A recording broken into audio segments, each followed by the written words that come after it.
by n a delta. So बेटा we have already seen this particular table. ठीक है, हमने तीनों फॉर्म देख लिए. We have seen all the three forms. Neighborhood form, that is n a delta. Modulus form is modulus x minus is a minus delta, a plus delta. Clear everybody? Yes, sir. Okay. Now एक definition है punctured neighbourhood of A. अब ये punctured का मतलब क्या होता है?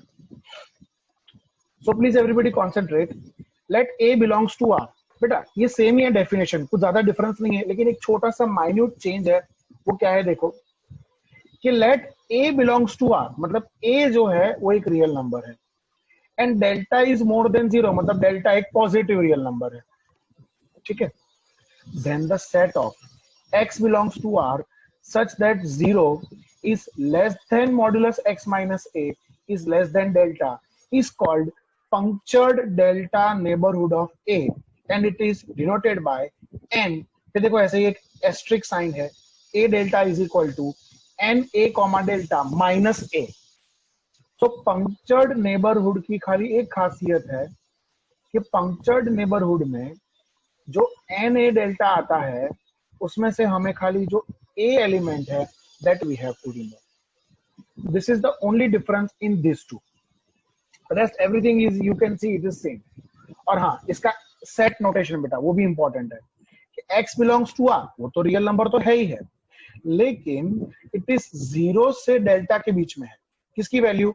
x minus ए delta, x minus ए modulus की value. It is between zero and delta मतलब जीरो डेल्टा से बड़ी नहीं हो सकती और जीरो से छोटी नहीं हो सकती. मतलब ये अपना मॉड्यूलस फॉर्म बेटा, ये यहाँ तक ये modulus x minus A is less than delta, लेकिन इसकी जो वैल्यू है वो जीरो से कैसी होनी चाहिए? बड़ी होनी चाहिए. This is just for theory purpose. Again I am telling you बेटा, इसके कोई भी सम्स अपने ने देखे नहीं है और है भी नहीं. You just have to learn this definition कि what is punctured delta neighbourhood of a and express it in notation form. तो ये इसका नोटेशन है कि n punctured a delta is n a delta मतलब हमारा नेबरहुड फॉर्म, उसमें से खाली क्या कर देने का? माइनस a कर देने का. That's it. This is the only thing you have to learn. Alright, now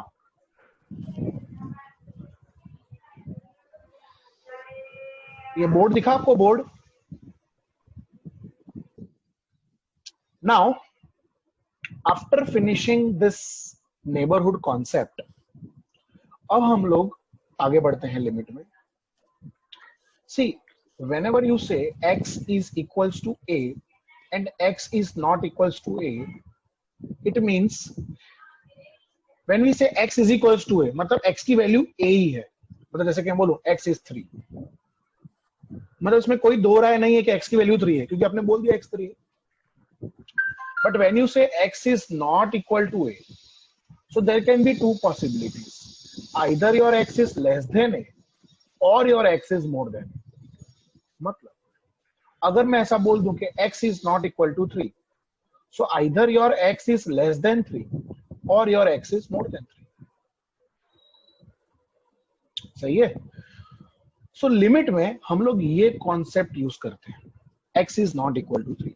ये कॉन्सेप्ट आप लोग ऑलरेडी पढ़ चुके हो. 11th स्टैंडर्ड में एक चैप्टर था जिसका नाम था फंक्शन. मेरे को पक्का पता है आपको याद नहीं है. इट वॉज चैप्टर नंबर 8 जो तुम्हारा 11th स्टैंडर्ड में था. आपको याद होगा ऐसा, f is a to b is a function, फिर one function, many one function, constant function, फिर उसके सेट होते थे, a डोमेन, b को डोमेन. कुछ याद आया धीरे धीरे? सो वो फंक्शन चैप्टर में हम लोग ये x is equal to a का जो कॉन्सेप्ट है वो हमने पढ़ा. अब यहाँ पे 12th स्टैंडर्ड में हम लोग ये वाला कॉन्सेप्ट पढ़ने वाले हैं कि x is not equal to a मतलब x is not equal to a particular value. तो लिमिट में जब हम ऐसा बोलते हैं कि x is not equal to a particular value, तो उसको हम सिंबॉलिकली लिखते हैं x tends to a. ये जो साइन है, इस साइन को हम बोलते हैं tends to. क्या बोलते हैं इसको? tends to a. मतलब x is moving towards a but x is not a. Please remember this very carefully. When I say x tends to a, means when I say x tends to 3, it means that x is not equal to 3.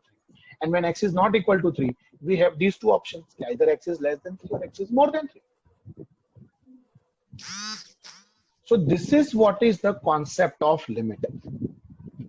Now let us see the definition of x tends to.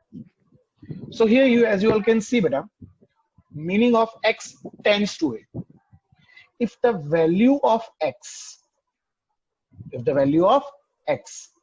is brought very close to a fixed number a by either increasing or decreasing its value, then it can be said that x tends to a.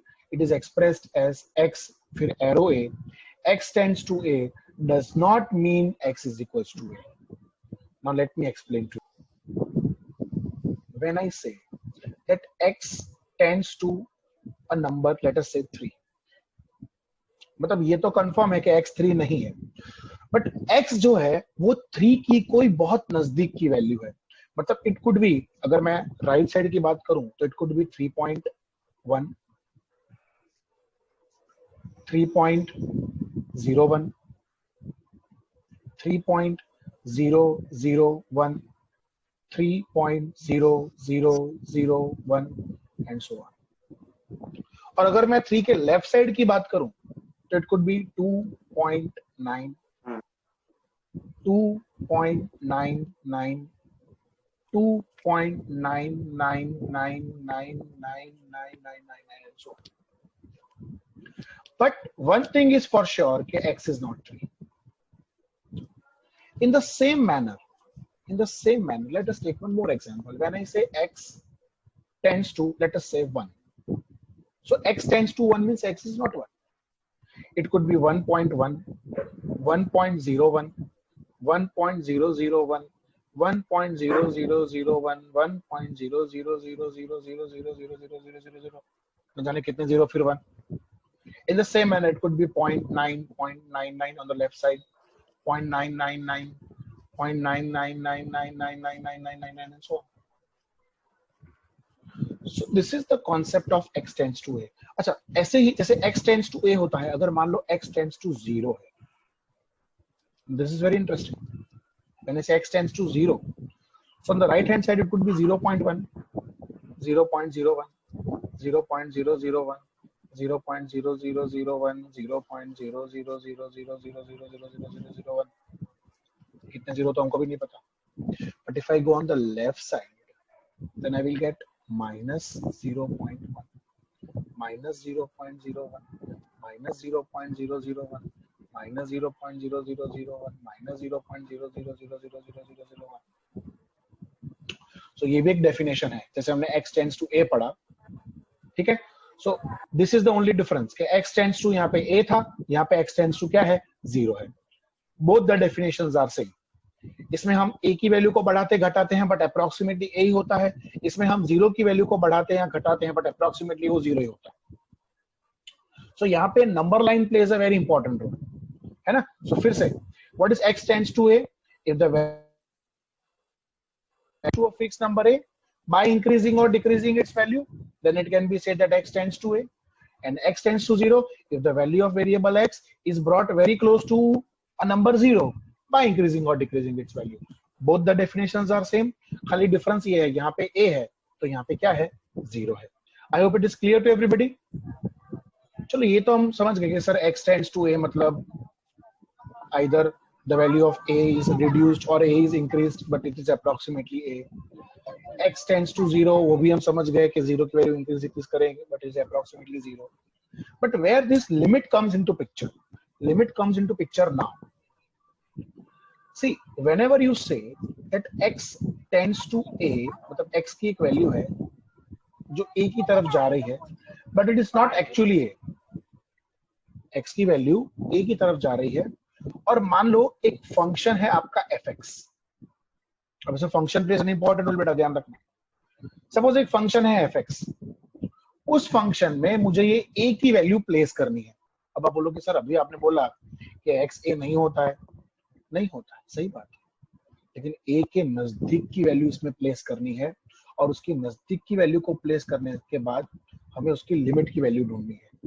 तो हम ये note करेंगे कि जब x tends to एक value होती है a, तो fx की वैल्यू भी एक वैल्यू टेंड्स होगी, इसको बोलेंगे हम l। Means when x tends to a number a, then fx tends to a number l. Now let me explain you this with an example. Suppose limit x tends to 3 बोला है और जो हमारा function है वो है x plus 2. Everybody kindly concentrate because this is very important to understand what I want you to understand. So यहाँ पे ये हमारा a है और ये हमारा एक फंक्शन है fx. ठीक है, हमें क्या करना है, ये 3 के नजदीक की कोई वैल्यू बोलो, 3 के नजदीक की वैल्यू बोलो, 2.9 और बोलो, 2-3 बोलो ना, 2.99 2.99 हाँ, थोड़ा ये बाजू भी आओ, 2.999 3.01। ठीक है, ये 4 वैल्यू लेते हैं आप। एक काम करो ना, 2 लेफ्ट साइड लेते हैं, 2 राइट साइड लेते हैं, मुझे कुछ समझाना है आप लोगों को। चलो पहले मैं x की जगह पे 2.9 रखता हूं, तो आई विल गेट 2.9 प्लस 2 मतलब 4.9। फिर मैं 2.99 रखता हूं x की जगह पे, तो 2.99 प्लस 2 એટલે 4.99। ये लेफ्ट साइड का हो गया।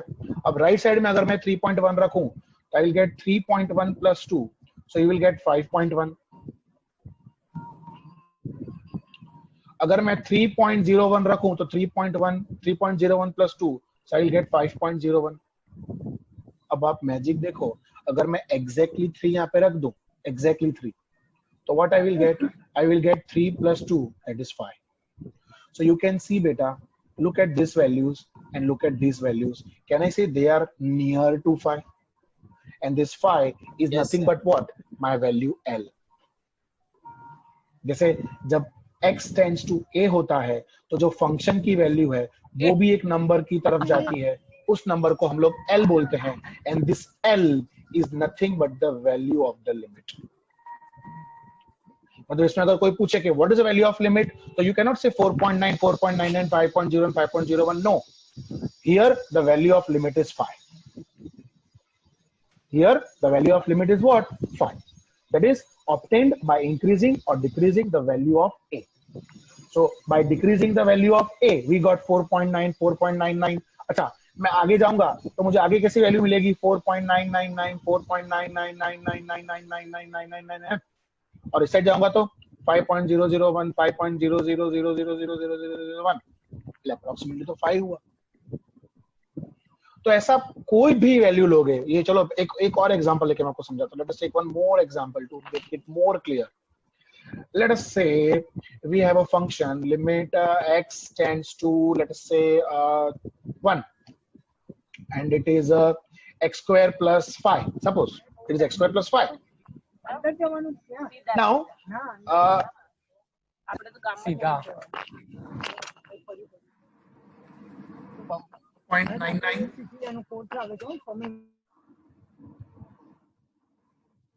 थोड़ी ये बाजू की लो, 1.1 1.01 and so on। ठीक है, okay. Now if I place the value, अगर मैं वैल्यू प्लेस करूं तो सपोज पहले मैं 0.9 प्लेस करता हूं, तो 0.9 का square plus 5। So if anybody can help me, it is 0.81 if I am not wrong, plus 5। Yes, sir. 0.81, फिर 0.99 का स्क्वायर प्लस 5, सो 0.99 का स्क्वायर अगर हम करें 0.99801. 0.9801 plus 5, so it is 5.98. Okay, if I take on the right side, so it is 1.1 का square plus 5, so 1.1 का square will be 1.21 plus 5. 1.21 plus 5. 6.21. 1.01 का square plus 5. 1.02 plus 5, so it is 6.02 6.0201. yes बेटा। तो अगर मैं डायरेक्ट वैल्यू रख दूं तो डायरेक्ट वैल्यू आएगी 1 का square plus 5, so 1 plus 5 that is equals to 6। so you look at these values, they are approximately 6, not exactly 6, but they are approximately what? They are approximately, the value is 6। Everybody please concentrate on illustration number 5. उसमें ऐसा बोला है कि find the value of limit x tends to 3 2x plus 5 using tabular method. अब बेटा एक बात याद रखना, यहाँ पे आपको टेबुलर बोला है. अगर टेबुलर नहीं बोला होता तो मैं सीधा क्या करता मालूम है, मैं सीधा इस x में 3 रख देता. तो 2 multiplied by 3 plus 5, so it is 6 plus 5, so my answer is 11. मतलब मैं ऐसा बोलूंगा कि when x tends to 3 my fx tends to 11. ये मेरा सम खत्म हो गया अगर टेबुलर नहीं बोला होता तो. बट यहाँ पे टेबुलर बोला है, तो आपको टेबुलर बोला है ना, तो आपको पहले क्या करना है, आपको एक टेबल बनाना है. कैसे बनाना है table, that I will show you.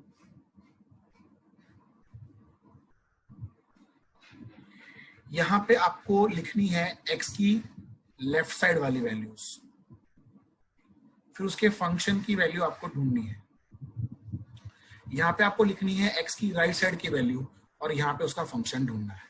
So here I will write the values of x on the left side and here I will write the value of x on the right side. जैसे x tends to 3 है तो देखो बेटा ये number line है, यहाँ पे 3 है तो 3 के ये लेफ्ट हुआ, ये राइट हुआ. This is left side and this is right side. So left side की वैल्यू कैसी होगी, 2.9, 2.99, 2.999. ये मैंने ऊपर क्या बेटा वैसे ही बता रहा हूं मैं, एंड सो ऑन. बस 3 वैल्यू लेने की, 3 से ज्यादा वैल्यू लेने की नहीं. ओके राइट साइड लेके देखे तो 3.1, फिर 3.01, 3.001 and so on.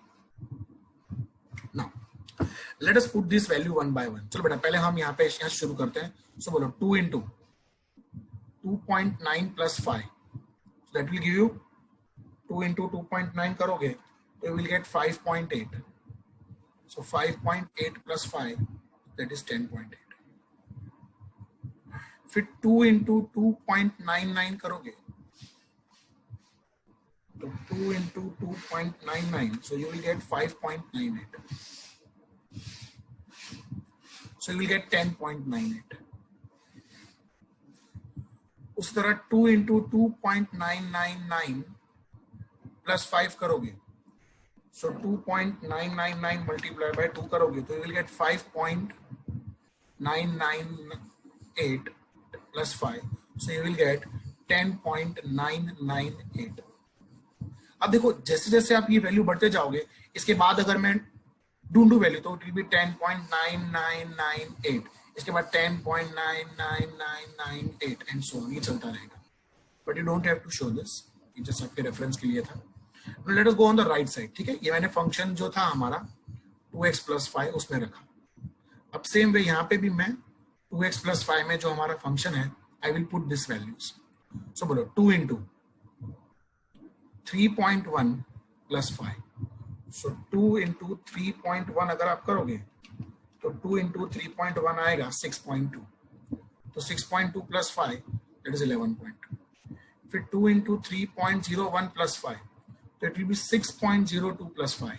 So you will get 11.02. फिर 2 into 3.001 plus 5, so it is 6.002 plus 5. So it is 11.002. फिर अगर मैं आगे करूँ तो it be 11.0002, 11.00002 and so on. But ये हमारे काम का नहीं है. So you can see, look at this values and look at the value that we have obtained over here. अब आप बेटा ये तीनों वैल्यू कंपेयर करो. See this is 11, 10.9, 11.2. All these are approximately what? 11. Now let us see क्या लिखा है इस illustration में. Limit x tends to -1, x square -1 upon x plus 1. अब बेटा एक चीज हमेशा याद रखना, ठीक है. अच्छा, you are asked to use the tabular form, ठीक है ना, by preparing table. टेबल अगर नहीं कहा होता, अगर सब में टेबुलर मेथड नहीं कही होती तो ये हो गया limit x tends to -1, x minus 1, x plus 1 upon x plus 1. So x plus 1 gets cancelled. अब जहां x है वहां पर खाली -1 रख दो, तो -1 सॉरी, तो -1 so the answer would be -2। ठीक है बेटा। अब आप सब लोगों को ये फैक्टर्स, देख सुमित तेरी बात एकदम सही है कि हमने x की जगह पे -1 रखा, तो हम ये कहां कह रहे हैं कि फंक्शन की वैल्यू -2 है। हम लोग तो क्या कह रहे हैं कि जब x की वैल्यू -1 होती है तो fx की वैल्यू -2 के नजदीक होती है। हम लोग तो ये कह रहे हैं। ये ट्राई टू अंडरस्टैंड करो बेटा। बाय पुटिंग x की जगह पे -1 we get a value of the function. इस फंक्शन की वैल्यू क्या आई? -2 आई। ये समझो, the value of the function is -2, but that is not equal to -2. It tends to -2. It is approximately -2. It is not equal to -2, but it could be -1.99, -1.99999999, and -2.01, -2.001, -2.0001, and so on. It's like this, beta. अच्छा, the most important, Sumit, clear है बेटा? Yes sir. I hope आप सबको ये पता है a square minus b square के factor होते हैं a minus b a plus b. मुझे फैक्टर्स आपको बताना पड़ेंगे बिकॉज इसमें फैक्टर्स बहुत इंपॉर्टेंट है। तो ये मैंने x स्क्वायर माइनस 1 के फैक्टर्स निकाले। This is x the whole square minus 1 the whole square. 1 को कितना पावर दो कभी घमंड नहीं करता, 1 का स्क्वायर भी 1 ही होता है और 1 रेज़ टू एनीथिंग 1 ही होता है। सो इसके फैक्टर्स कैसे हुए? x माइनस 1 x प्लस 1, इसलिए मैंने वहां पर x माइनस 1 x प्लस 1 लिखा। Now how we will show this with the help of table. ठीक है, अब हम इसको टेबल के जरिए कैसे बताएंगे। सो मान लो ये आपका टेबल है, यहाँ पे हम x की जो लेफ्ट हैंड की लिमिट, लेफ्ट हैंड की वैल्यूज है वो लिखेंगे, यहाँ पे हम लोग हमारा फंक्शन लिखेंगे। नाउ हियर बेटा आपको एक बात का ध्यान रखना है कि अब यहाँ पे आपको फंक्शन की वैल्यू क्या लिखनी है? x माइनस 1 लिखनी है। क्यों? क्योंकि हमने इसको रिड्यूस करके ऐसा कर दिया है, फैक्टर्स निकाल के हमने इसको डाल दिया है। So don't take this function, take this after factorisation वाला जो फंक्शन होता है that we are suppose to take. उसके बाद x on the right hand side और फिर इसके फंक्शन की value fx is equals to x minus 1। Now let us take the left hand values. So -1 की बेटा अगर हम लेफ्ट हैंड की बात करें तो समझो ये तुम्हारा नंबर लाइन है, ये -1 है, तो ये बाजू आओगे तो -1.1 हुआ, -1 डिस्टेंस रखें, -1.01 हुआ, फिर -1.001 हुआ। ये बात की मैंने कौन सी साइड? Left side. अगर मैं राइट साइड की बात करूं तो -1 के अगर हम राइट साइड आएंगे तो यू विल गेट -0.9, -0.99, -0.999 और ये सिलसिला यूं ही चलता रहेगा। Now let us place the values. So by placing the values, बोलो -1.1 -1, so it is -2.1. फिर -1.01 -1, so it is -2.01. फिर -1.001 -1, that is -2.001. So probably the next value would be -2.001, फिर -2.000000001 and so on. But this is not required, just for our understanding मैंने ये किया। Same way, -0.9 -1, so it is -1.9, -0.99 -1, so it is -1.99, फिर -0.999 -1 is -1.999. Probably the next value would be -1.999999999 and so on. So we can say that when x tends to a number -1, then fx also tends to a number -2. You can see over here. See, these are the values. आप देख सकते हो इसकी value भी -2, -2, -2 के नजदीक है, -2, -2, -2, -2 के नजदीक है। So we can say that कि जब x की वैल्यू कोई एक नंबर की तरफ टेंड्स करती है तो fx की वैल्यू भी एक नंबर की तरफ टेंड करती है, it move towards that value, but it is not exactly that value, and that is nothing but your factorization. Factors जो हम निकालते हैं ना बेटा, ये आपको लर्न बाय हार्ट करना है। सबसे पहला मैंने आपको आज बता ही दिया, a square minus b square is a minus b a plus b. दूसरा, a plus b the whole square नहीं so a square minus sir b उसमें square जो डाउट्स है उसका क्या? okay so a square minus b square is a minus b a plus b a plus b whole square चाहिए तो a plus b whole square is a square plus 2ab plus b square. plus b square फिर अगर मेरे को a minus b whole square चाहिए तो it is a square minus 2a minus 2ab plus b 2ab square. plus b square. Very good चलो इतना तो याद है आप लोगों को अब अगर मेरे को a cube plus b a cube minus b cube. It is a plus b a plus b फिर a square minus ab Square minus ab plus plus b b square. square. Very good a cube minus b cube चाहिए तो it is a b तो a a minus minus b b a square plus ab plus ab b plus square. b square. Very good ऐसा याद रखने का plus हो तो इधर माइनस और यहाँ माइनस हो तो इधर प्लस उसके बाद a plus b whole cube so it is a a cube plus plus 3a 3ab square b plus 3ab square ab square plus Plus b b cube. square b cube. और ऐसे ही अगर मेरे को a minus b the whole cube चाहिए तो it is a cube minus 3a square b plus 3ab square minus b cube in short ये दोनों same ही है खाली इतना याद रखने का प्लस हो तो हर जगह प्लस प्लस प्लस आएगा प्लस हो तो ऑल्टरनेटिवली प्लस माइनस की साइन उसमें पहला वाला प्लस माइनस इस तरह से सो ये 7 factorisations you will have to